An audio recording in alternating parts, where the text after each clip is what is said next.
Today we're talking about beatbox battles, specifically the Loopstation category. Looping battles should have stopped existing after 2019.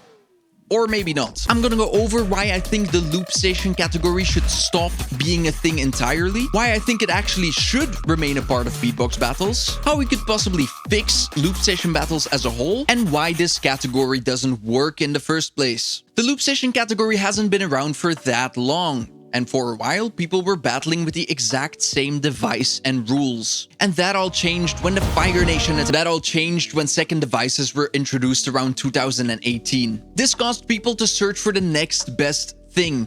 How can we get as far away as possible from using our voice and actually looping? See, looping with a launchpad or a second device is like this. Just imagine, right? Messi versus Ronaldo. But Ronaldo is flying around with a jetpack on the field, kicking the ball at hyperspeeds. It created a lot of controversies, questions, and also confusion in the judge panels, as the judges can't possibly know everything about every single device. And you might say, well, Yaswede, second devices aren't a thing anymore, so what are you complaining about? Let me stop you right there. We only have the RC505 MK2 to use right now, and the exact same thing is happening again. See, 90% of loopers are doing their absolute best to avoid vocal looping, actually looping, and using their voice, and are more so aiming to exploit their machinery. So is that why I want looping to stop being a category? Well, yes, but only partially.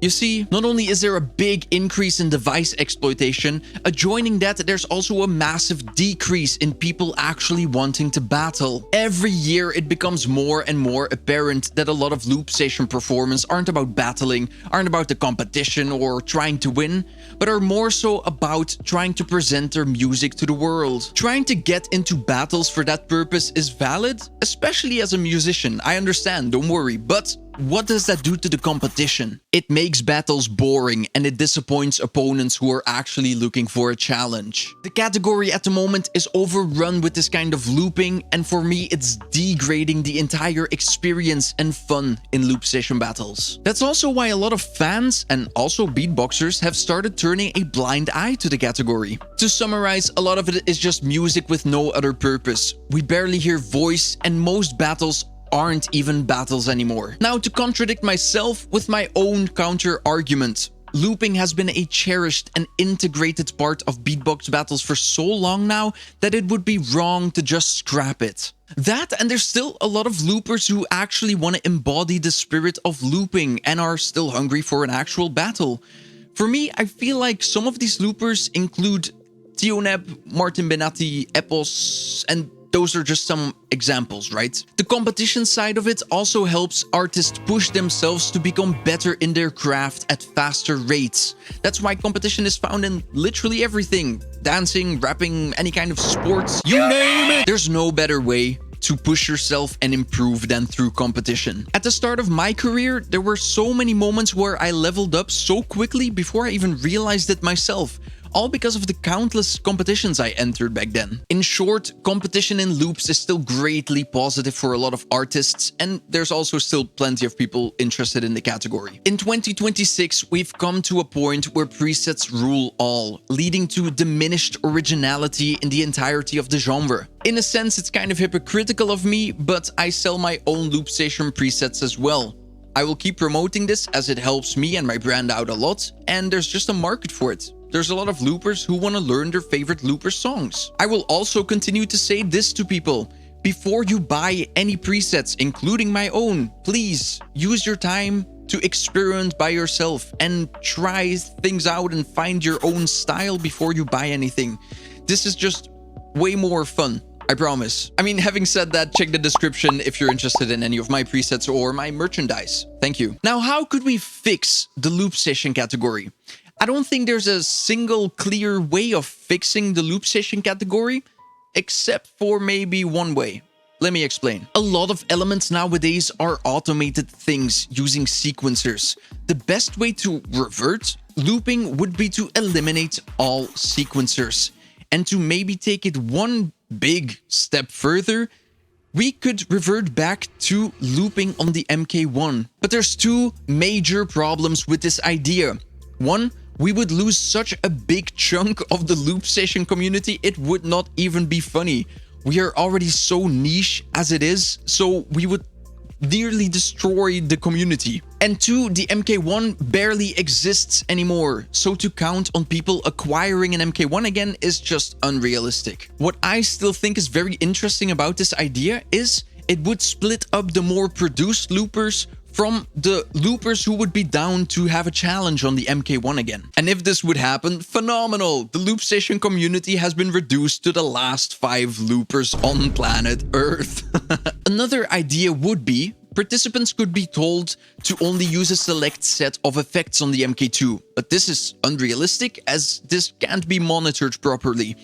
And there's also no way for effects to be turned off on the MK2, so I don't see this whole idea working properly. Conclusion, I can see the current Loopstation category be split into 2 categories again, like it was done for producer and then the Loopstation what it is now, or it will just continue to evolve. Or devolve, depending on your set of beliefs. Now, why do Loopstation battles not work? Is it because of the sequencing? I think that's definitely a part of it, but not the complete picture.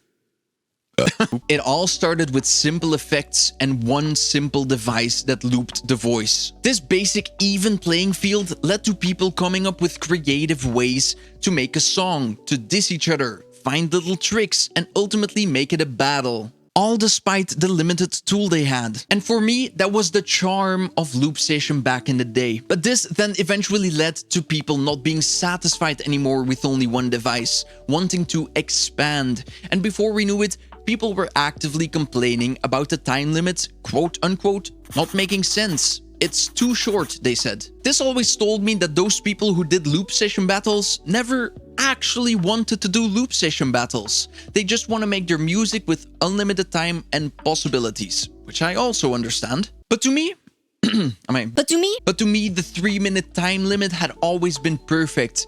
People wanting to change it never saw it as a challenge, as they just wanted to make their music. I always looked at it as, how can I creatively and in a fun way put a battle round in this limited time frame? And now, we live in an era with an extended time limit, causing leniency on mistakes and songs that are sometimes so long it makes the performance uninteresting and boring. Earlier I mentioned competition causes improvement, which I still think is great. But it's also the reason why there's been so many controversial changes throughout the year, which, at the end of the day, I think is an inevitable part of the category's evolution. Having said that, maybe this category will be built out to even crazier setups and devices, maybe even leading to a beardy man type space station, right? I say this because this makes the category completely unpredictable. And in the context of competition, I think this is very scary. Every year or so, there's a new rule or new device or new exploitation that becomes the new meta, and we're only on the second version of the Loopstation. If a new loop gets developed, I fear we'd go further and further and further away from a category that still makes sense in the beatbox context. And for me, it's already borderline not the case anymore. From time to time, I wonder, and also for myself, who would still be in GBB today if it weren't for the MK2, the Launchpad, or any of the other second devices back in the day?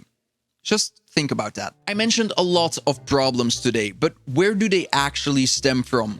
The big problem we're dealing with right now in the Loopstation category, in my opinion, is the lowest possible baseline rule that exists. As long as it's voice triggered, it's allowed. And this rule creates that room for the exploitation I was talking about. Tracks are being made from the minimum amount of inputs needed and the maximum amount of sequences prepared. This makes for a lack of creative song building and layering, but also engagement, which made Loopstation what it is for so long. Not only that, but on the MK2, white noise can now be generated from thin air, which isn't even voice triggered. We're slowly losing the building aspect, the voice, and the battle incentive. But yeah, that's why this category doesn't really work for me anymore. It's never really been an even playing field. People will always be dissatisfied with the current way of things, including me, and that's why there's gonna be endless controversy and changes. Since this is just my vision on things, let me know what you think in the comment section below. And if you want to hear more open and honest talks like this, Check out my podcasting channel where I talk openly and more in depth about all kinds of topics. The first episode of Yaswede's Lounge is now available on YouTube and normally also on all streaming platforms. If you found this video interesting, drop a like and subscribe, as this helps me out a ton. And I'll see you somewhere else on the internet in the future.